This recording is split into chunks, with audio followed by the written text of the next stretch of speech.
क्या समझते हैं कि कोई न्यू स्टूडेंट अमेज़न सीखना चाहता है तो उसके लिए क्या रिक्वायरमेंट है, क्या क्या लेवल होना चाहिए उसका? कैसे प्रोग्राम लॉन्च किए जा रहे हैं जो स्टूडेंट के लिए, और कौन सा प्रोग्राम आप कहते हैं कि एक स्टूडेंट के लिए ज़्यादा ज़रूरी है ये सीखना? बिल्कुल, खातिन लड़कियां यंग हैं, वो घर को सपोर्ट करना चाहती हैं, उनके लिए आप क्या मतलब मशवरा देंगे कि वो कौन सी चीज़ को सीखें और क्या उनके लिए बेहतर होगा? अमेज़न जिस तरह एक मार्केट प्लेस है और दुनिया का बहुत बड़ा, सबसे बड़ा मार्केट प्लेस आप कह सकते हैं, आज के दौर में नए साल में भी ये बिजनेस अभी भी चलेगा। होलसेल एफबीए का फायदा ये रहा हमें शुरू से कि इसके अंदर एक तो बहुत बड़ी इन्वेस्टमेंट नहीं करनी पड़ती, लोग छोटी इन्वेस्टमेंट से इसको शुरू कर लेते हैं। बहुत सारे लोग ऐसे हैं जिनको अभी तक इसके बारे में पता नहीं है अमेज़न एफबीए है क्या चीज़ है, और इसके अलावा इस पे न्यू जो अपडेट आ रही है उस पे कैसे काम किया जाए? हम कहते हैं ना कि जी वो jack of all master of none, तो फिर आप कहते हैं मैं ये भी कर लूं, मैं ये भी कर लूं, ये भी जी, जैसे प्राइवेट लेवल में है कि आप एक प्रोडक्ट के ऊपर 20-25 हज़ार डॉलर आपको लगाना पड़ जाएगा, उसके बाद भी कोई गारंटी नहीं है कि जी आपका ये पैसा सेफ है आपको, क्योंकि खुदा न खासा वो एक प्रोडक्ट अगर आपका आप कहीं पर भी चुके या आपकी किस्मत खराब है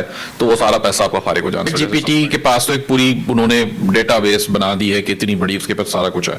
मदद लेने में आप कितने स्मार्ट हैं ये मैटर करता है। होलसेल एफबीए के बिजनेस में नॉर्मली 15% प्लस माइनस एवरेज आपको प्रॉफिट मार्जिन मिल जाता है। तो अगर आपकी सेल्स $50,000 की है तो आप एज्यूम कर लेंगे $7,500, ये 7,000, 6,000, 6,500 प्लस माइनस आप प्रॉफिट बना रहे होंगे महाना।